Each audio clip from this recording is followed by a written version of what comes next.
स्वागत है आप सबका फिर से मेरे चैनल पर, जिसका नाम है TP&G Tally Prime and GST। दोस्तों, मैं अपने इस चैनल पर टेली प्राइम सॉफ्टवेयर में वर्क करने से रिलेटेड वीडियोस अपलोड करता हूं। इसके साथ ही साथ GST से रिलेटेड टॉपिक्स भी मैं बेहद आसानी के साथ अपने इस चैनल पर क्लियर करता हूं। तो दोस्तों, यदि आप ये सब कुछ सीखना चाहते हैं तो आप YouTube पर मेरे चैनल पर जाकर इनसे रिलेटेड जो वीडियोस अपलोड हैं उनको देखकर सीख सकते हैं। इसके अलावा चैनल पर आगे अपलोड होने वाली वीडियोस का नोटिफिकेशन चाहते हैं तो चैनल को सब्सक्राइब करके बेल आइकॉन को प्रेस करके ऑल पर भी क्लिक कर लें। दोस्तों, आज की वीडियो में हम सीखेंगे, यदि आप GST में रेगुलर रजिस्टर्ड ट्रेडर्स हैं और किसी प्रोडक्ट को आप परचेज करते हैं और परचेज करने के बाद जब उसी प्रोडक्ट को आप सेल करने जाते हैं तो आपको प्रॉफिट किस तरह से लेनी है, किस तरह से प्रॉफिट को ऐड करना है। और जब आप GST में अपनी प्रॉफिट ऐड करने के बाद अपने बायर को इनवॉइस देने के लिए जाएंगे तो उसमें आपको GST कब, कितना और किस तरह से कैलकुलेट कराना है, यह भी आज की वीडियो में दोस्तों मैं आपको बताऊंगा। और GST में आपका नेट पेएबल यानी टैक्स पेएबल किस तरह से निकलता है, यह भी दोस्तों आज की वीडियो में मैं आपको विथ एग्जांपल बताने वाला हूं। यहां पर दोस्तों मैंने एक एग्जांपल तैयार किया है, उस एग्जांपल के द्वारा समझेंगे, अपने टॉपिक को क्लियर करेंगे। दोस्तों, मेरी जो फर्म है उसमें मैं इलेक्ट्रॉनिक आइटम्स जो हैं उनको परचेज करता हूं और सेल करता हूं, यही हमारा व्यापार है। इस तरह से आपका जो भी व्यापार है आपको उस बारे में भी इसी तरह से समझना है, जिस तरह से कि मैं इस एग्जांपल के द्वारा आपको समझाने वाला हूं। अब दोस्तों, यहां पर क्या किया, मैंने एक लैपटॉप मैंने परचेज किया है ना। अब जब मैंने एक लैपटॉप परचेज किया तो दोस्तों हमारे सप्लायर ने हमें इनवॉइस बना कर दिया और उसमें हमारे सप्लायर ने क्या किया, एक लैपटॉप की बेसिक वैल्यू 40,000 रुपए इसमें शो कराई और इसके बाद इस पर IGST 18% 7,200 रुपए कैलकुलेट कराया और 47,200 रुपए का उसने हमको ये सेल किया, यानी 47,200 रुपए में हमने ये लैपटॉप अपने सप्लायर से परचेज किया। अब यहां पर हमारे सप्लायर ने क्या किया दोस्तों कि जो लैपटॉप की बेसिक वैल्यू थी 40,000 रुपए है ना, तो लैपटॉप पर जो GST टैक्स रेट था वो 18% था, तो उसने 18% 40,000 रुपए पर 7,200 रुपए कैलकुलेट करा दिया टैक्स। अब ये हमारी स्टेट से बाहर का सप्लायर है, इसलिए उसने IGST टैक्स 18% कैलकुलेट कराया। यदि हमारी स्टेट का सप्लायर होता तो वो 9% CGST, 9% SGST, 3,600 और 3,600 रुपए कैलकुलेट कराता इसमें, और फिर भी वो हमको 47,200 रुपए में ही इस प्रोडक्ट को देता। अब दोस्तों हमने परचेज तो कर लिया, अब हमारा व्यापारी यही है कि हम प्रोडक्ट को परचेज करते हैं और सेल करते हैं और उसमें अपनी प्रॉफिट भी लेते हैं, क्योंकि बिना प्रॉफिट के तो कोई व्यापार होता नहीं है। अब दोस्तों ये जानते हैं कि जो हमने ये लैपटॉप परचेज किया है इसी को जब हम सेल करने जाएंगे तो प्रॉफिट कैसे लेंगे। अब यहाँ पर मैंने एग्जांपल एक लैपटॉप का लिया है। यहाँ पर हो सकता है कि आपके यहाँ पर 5 लैपटॉप होते और एक लैपटॉप की कीमत 40,000 रुपए होती, तो यहाँ पर 2 लाख रुपए हो जाते और 2 लाख रुपए पर 18% 36,000 रुपए हमारा जो सप्लायर है वो इस पर कैलकुलेट करा देता और 2,36,000 रुपए के हमको ये मिल जाते 5 लैपटॉप। ठीक है ना। अब मैंने एक लैपटॉप का एग्जांपल इससे लिया जिससे कि आपको अच्छे समझ में आ जाए। अब दोस्तों मैंने इसको परचेज कर लिया, अब मैं इसको सेल करने जाऊंगा। अब सेल करते समय मुझे इसमें प्रॉफिट भी लेनी है, तो जब मैं सेल करने जाऊंगा दोस्तों तो मैं इसको 47,200 रुपए का मानकर नहीं चलूंगा। इससे मुझे 47,200 रुपए जो इसका अमाउंट है, जो इसको हम इनवॉइस वैल्यू बोलेंगे, लास्ट वैल्यू बोलेंगे, उससे हमें कोई मतलब नहीं होगा। हम जब इस प्रोडक्ट को सेल करने जाएंगे तो इसकी बेसिक वैल्यू को हमें ध्यान रखना है। जिस तरह से कि इस लैपटॉप को मैंने परचेज किया, इसकी बेसिक वैल्यू 40,000 रुपए है, तो बेसिक वैल्यू जो है उसी में हमें प्रॉफिट को ऐड करना है। अब मान के चलता हूं इस लैपटॉप की बेसिक वैल्यू है 40,000 रुपए और जिस पर मुझे 10% प्रॉफिट लेना है, तो मैं क्या करूंगा, 40,000 का 10% जब निकालूंगा तो 4,000 रुपए हो जाएगा, है ना, और वो 4,000 रुपए मैं इसी में ऐड कर दूंगा। ठीक है ना। तो 40,000 रुपए इसकी बेसिक वैल्यू है, इस पर मुझे 10% प्रॉफिट लेना था। 40,000 रुपए में 10% 4,000 रुपए हो गया, वो मैंने इसमें ऐड किया और इस लैपटॉप को मैं सेल करने जा रहा हूं 44,000 रुपए में। ठीक है ना। इसकी बेसिक वैल्यू कितनी होगी? 44,000 रुपए। तो आपको क्या करना है, यदि आप जीएसटी में रेगुलर रजिस्टर्ड टैक्स पेयर हैं तो आप प्रोडक्ट की जो बेसिक वैल्यू है उसी में अपनी प्रॉफिट को ऐड करें, यही सही तरीका है। अब मैं क्या करने जा रहा हूं, इसमें इस लैपटॉप को सेल करने जा रहा हूं 44,000 रुपए में। अब दोस्तों मैं जीएसटी में रेगुलर रजिस्टर्ड टैक्स पेयर हूं, तो मेरी ये लायबिलिटी है कि जो भी प्रोडक्ट मैं सेल करने जा रहा हूं उस प्रोडक्ट पर जो भी जीएसटी टैक्स रेट है वो मैं ग्राहक से कलेक्ट करूंगा और गवर्नमेंट को पे करूंगा। ये मेरी लायबिलिटी है जीएसटी के अंदर। क्यों? क्योंकि मैं जीएसटी में रेगुलर रजिस्टर्ड टैक्स पेयर हूं। अब मैं क्या कर रहा हूं, 44,000 रुपए इसकी बेसिक वैल्यू रखी और मैं अपनी स्टेट के बायर को सेल करने जा रहा हूं। तो जो प्रोडक्ट मैं सेल करने जा रहा हूं उस पर जो भी जीएसटी टैक्स रेट है वो इसमें कैलकुलेट करना होगा। अब 44,000 रुपए इसकी बेसिक वैल्यू है और ये जो प्रोडक्ट मैं सेल करने जा रहा हूं इस पर 18% जीएसटी टैक्स रेट है। चूंकि मैं अपनी स्टेट के बाहर को सेल करने जा रहा हूं तो मैं 9% सीजीएसटी और 9% एसजीएसटी इस पर कैलकुलेट करूंगा, जो मैंने कैलकुलेट किया है। 44,000 रुपए का 9% हो गया 3960 रुपए, तो 3,960 रुपए मैंने सीजीएसटी के हेड में इसमें लगा दिया और एसजीएसटी के हेड में भी 9% निकालेंगे 44,000 का, तो 3960 रुपए हो गया, 3,960 रुपए मैंने इसमें कैलकुलेट कर दिया। और 51,920 रुपए यानी बेसिक वैल्यू प्लस जीएसटी को ऐड कर दिया, तो ये हो गया 51,920 रुपए और मैं इसको 51,920 रुपए में सेल कर दूंगा। और ये जो मैं सेल करने जा रहा हूं लैपटॉप अपनी स्टेट से बाहर के किसी बायर को सेल करने जाता तो मैं क्या करता, लैपटॉप की जो बेसिक वैल्यू है वो 44,000 रुपए ही रहने देता। और अब मैं क्या करता, जब मैं अपनी स्टेट से बाहर के बायर को सेल करने जा रहा हूं तो इसका टोटल आईजीएसटी पर 18% कैलकुलेट करता, जिस तरह से कि हमारे सप्लायर ने 18% आईजीएसटी इस पर कैलकुलेट किया है ना। तो अपनी स्टेट से बाहर के बायर को जब मैं सेल करने जाता तो यहां पर आईजीएसटी 18% और 3960 प्लस 3960 को ऐड कर देता, तो 7,920 रुपए में यहां पर आईजीएसटी के कैलकुलेट कर देता और तब भी 44,000 रुपए प्लस 7,920 रुपए को ऐड करके देखता तो 51,920 रुपए ही आता, यानी तब भी हम 51,920 रुपए में इसको सेल करते। बस आपको करना यह है कि जो भी प्रोडक्ट आप सेल करने जा रहे हैं अपनी स्टेट के बाहर को सेल करने जा रहे हैं तो आपको जो भी प्रोडक्ट पर टोटल जीएसटी टैक्स रेट है उसको हाफ हाफ कर देना है और कैलकुलेट करा देना है। जब आप अपनी स्टेट के बाहर के बायर को सेल करने जा रहे हैं तो जो भी प्रोडक्ट आप सेल करने जा रहे हैं उस प्रोडक्ट पर जो भी जीएसटी टैक्स रेट है उसको एक साथ आईजीएसटी के रूप में कैलकुलेट कर देना है ना।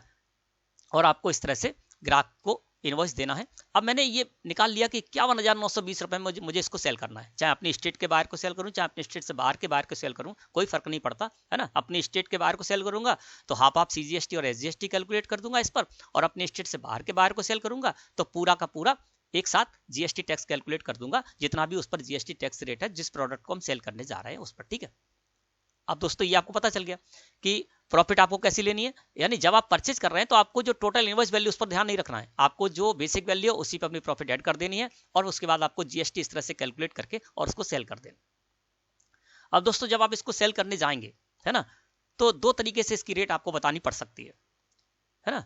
कभी तो आप क्या करते हैं कि जैसे आपके पास कोई बायर आया, उसने बोला कि भैया मुझे आपसे ये लैपटॉप लेना है ना, ये कितने का पड़ेगा, तो आप या तो इस तरह से बताएंगे कि भैया ये लैपटॉप आपको 44,000 रुपए प्लस जीएसटी इस तरह से आपको पड़ेगा, या क्या करेंगे आप सीधे के सीधे बता देंगे कि भैया ये लैपटॉप आपको 51,920 रुपए का पड़ेगा। ठीक है, जब आप सीधे के सीधे बता देंगे कि भैया ये लैपटॉप आपको 44,000 रुपए प्लस जीएसटी का पड़ेगा, तो आप क्या करेंगे 44,000 रुपए लैपटॉप की बेसिक वैल्यू डालेंगे और उस पर जीएसटी टैक्स कैलकुलेट करके इस तरह से 51,920 रुपए का दे देंगे। लेकिन जब आपने ये बताया कि भैया 51,920 रुपए का आपको पड़ेगा है ना, तो जब आपने बता दिया कि भैया 51,920 रुपए का आपको ये लैपटॉप पड़ेगा और ग्राहक ने कहा ठीक है भैया आप मुझे इसका इनवॉइस दे दीजिए और मैं तैयार हूं लेने के लिए, तो आप जब इनवॉइस बनाएंगे तो केवल आप एक लैपटॉप 51,920 रुपए का लिखकर इस तरह से उसको इनवॉइस नहीं दे सकते।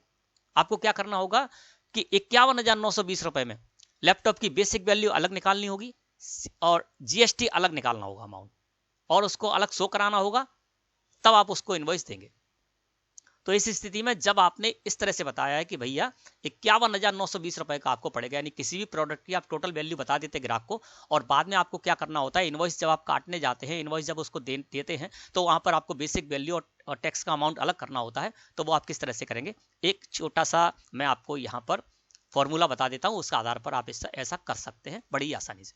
तो मैं क्या करूंगा, मैंने जिस ग्राहक को बताया कि भैया 51,920 रुपए का आपको पड़ेगा है ना, और उसको इनवॉइस देने जा रहा हूं, तो बेसिक वैल्यू अलग करनी होगी, टैक्स का अमाउंट अलग करना होगा। तो इसके लिए छोटा सा फार्मूला दोस्तों आपको क्या करना है, लास्ट वैल्यू जो है जैसे कि इसकी लास्ट वैल्यू इनवॉइस वैल्यू कितनी है इस इनवॉइस की 51,920 रुपए, तो वो आपको डाल देनी है। मैं यहाँ पर 51,920 रुपए डाल देता हूँ, है ना। कि मैंने क्या किया 51,920 रुपए का बताया था ग्राहक को, भाई 51,920 रुपए का आपको पड़ेगा।